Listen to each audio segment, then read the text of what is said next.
Bonjour à toutes et bienvenue pour cette nouvelle vidéo de carterie consacrée aux fêtes de fin d'année. Donc aujourd'hui une base de cartes marron que je vais venir décorer donc avec du papier à motif légèrement irisé, les flocons sont un petit peu pailletés, et sur lesquels je vais venir positionner ce petit cadre que j'ai fabriqué donc à base de papier canson tout bête, et avec cet élément cartonné, ce chipboard qui provient d'un kit qui est en vente apparemment chez Ikea, kit que m'a gracieusement offert une amie de ma maman que je remercie, et qu'on peut donc trouver apparemment dans certains Ikea, et qui contient différents papiers à motifs, des petits éléments à découper, des enveloppes, ainsi que ce genre de petit cadre très sympa. Là celui-ci est un petit peu gaufré. Donc je vais venir tout d'abord coller ce papier-ci sur la base de ma carte.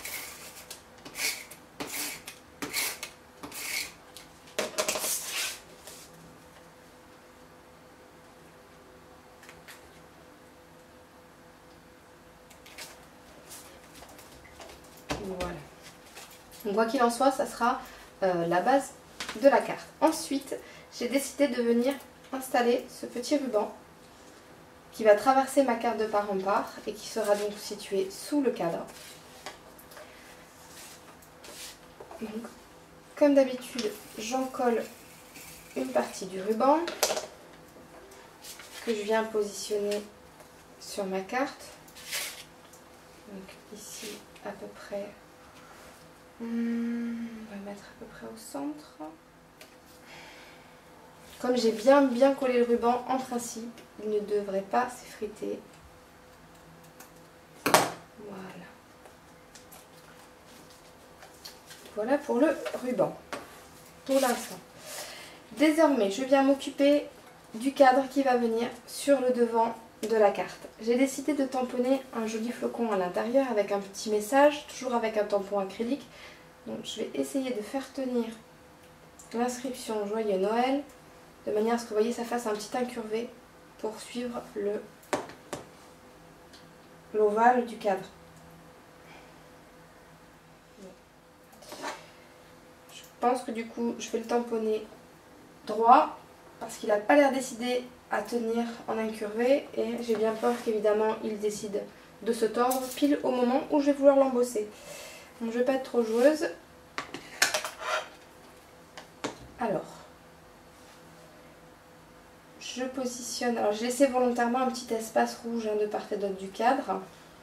Donc ce que je vais faire, c'est que je vais venir directement coller le cadre. Ça me permettra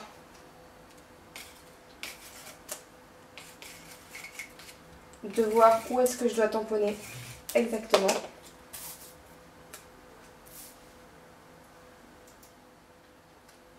Voilà. Et je viens maintenant le recouvrir d'une poudre couleur ivoire. Le flocon lui est très joli, mais vous voyez, j'ai trop appuyé en fait et on est incapable, c'est impossible de lire l'inscription Merry Christmas.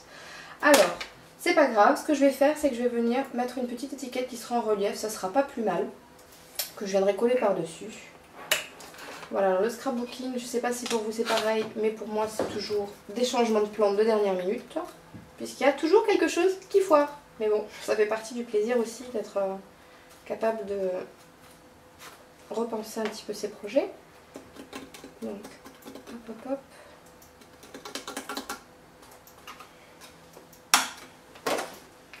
D'abord, je vais m'occuper d'embosser le flocon qui lui est correctement tamponné.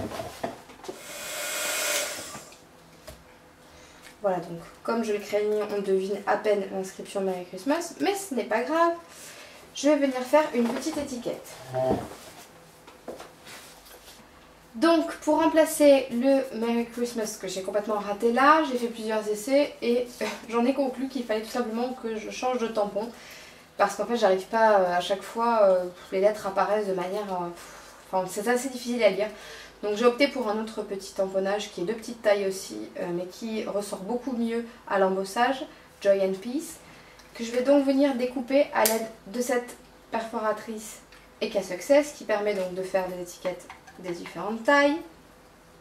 Donc, hop, une fois que j'ai embossé mon motif, je viens me placer ici. Voilà. Et j'ai ma petite étiquette que je vais venir installer juste ici et que je mettrai sur une petite mousse 3D pour donner un petit peu de relief. Et on ne verra pas, enfin j'espère, ma petite bavure qui est juste en dessous. Cette fois-ci, je vais prendre des petites mousses. Et je viens voilà, positionner mon petit message par-dessus le précédent.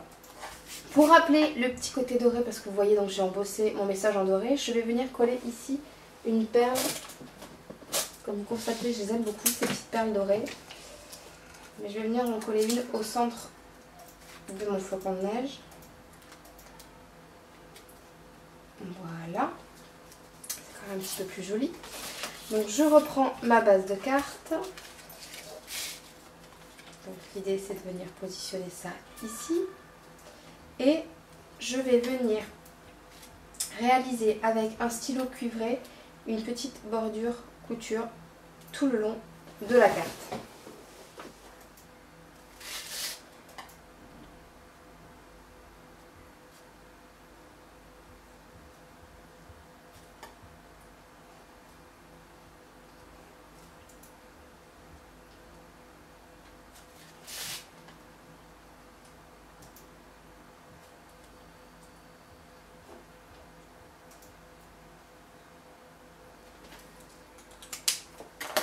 Voilà donc pour le pourtour de la carte. Je viens une fois encore utiliser des mousses 3D, des grandes cette fois-ci, pour positionner mon cadre.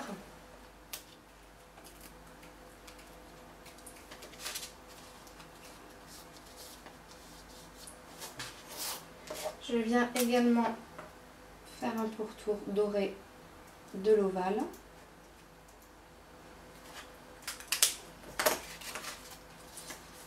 Et voilà, j'ai terminé cette nouvelle carte de Noël.